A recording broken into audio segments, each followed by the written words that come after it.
Today we're going to be talking about SQL, and if you absolutely need to know it in order to have a career working in data and analytics, or in particular with Microsoft Power BI. If you watch until the very end of the video, I'm going to give you my opinion as someone who's worked with Microsoft Power BI for years now. But first, we got to cover what some of the alternatives are if you don't know how to write SQL and you want a career in Power BI. So let's jump into the computer and let's take a look. All right. So the first one that I want to talk about is Alteryx. So Alteryx is something that's at a lot of large companies. It essentially allows you to build drag and drop workflows and then run them in order. It's really pretty great at handling analytics based workloads like Python kind of stuff. But it can get some business users in trouble. Sometimes things aren't well documented. It allows you to process a lot of data really fast, which is great until you process a lot of data really fast wrong. The other problem with Alteryx is that it is prohibitively expensive. I think around $6,000 a user normally, which is just a ton of money for what most people need, which is a low-code way to manipulate data on a schedule. So let's take a look at what Microsoft offers as part of its Fabric suite. So Microsoft offers data flows. Data flows are essentially Power Query in the sky, or in the Power BI service.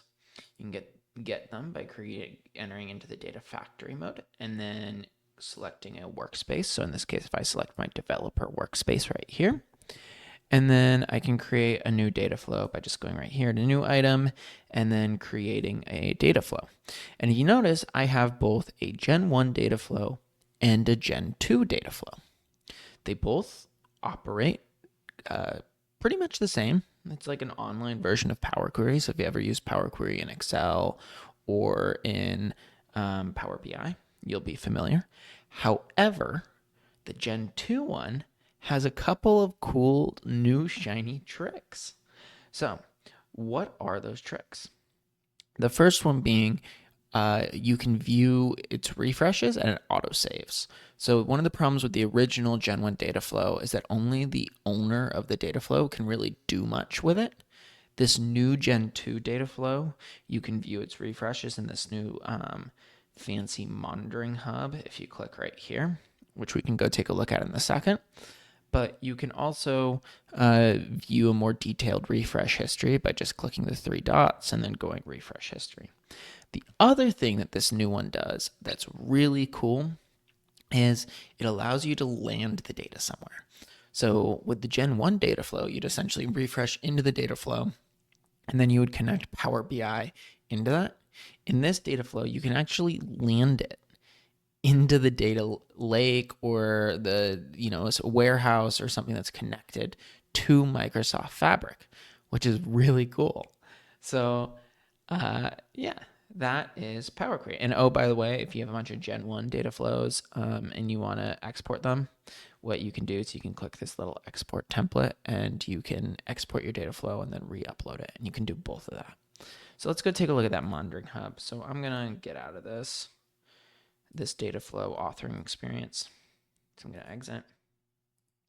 And then I'm going to go into this monitoring hub. And in this monitoring hub, you can see all of the refreshes that we have and where things failed, which is really pretty cool. All right. So now it's time for me to give you my opinion if you need to know SQL. And the answer is emphatically yes. So I think Power BI and tools like it are really great tools because they allow people kind of an entryway into data and analytics. But if you want a career working with data, you need to know how to manipulate it. And that means you definitely need to know SQL. It's a skill that will pay off in almost any industry. Personally, I've worked in a pretty wide array of industries with it, and I've used it every single place I've gone. And I think if you ever get the opportunity to learn SQL, you need to take it and you just need to keep going with it. One of the platforms that I would recommend is probably DataCamp. Um, it's relatively inexpensive, but what I like about it is that it has fairly interactive lessons that give you feedback right away. You also can practice using a tool like LeetCode, for example. So you can go into LeetCode and you can go onto their free problems and you can start working away at those. And those will work really pretty well in helping you to learn. So I hope you enjoyed this video. If you have any questions about SQL or about Power Query and how it works, just let me know down in the comments. And if you want to see and hear about more things like this, please give me a subscribe. Please hit the subscribe button and give the video a like. Thanks for watching.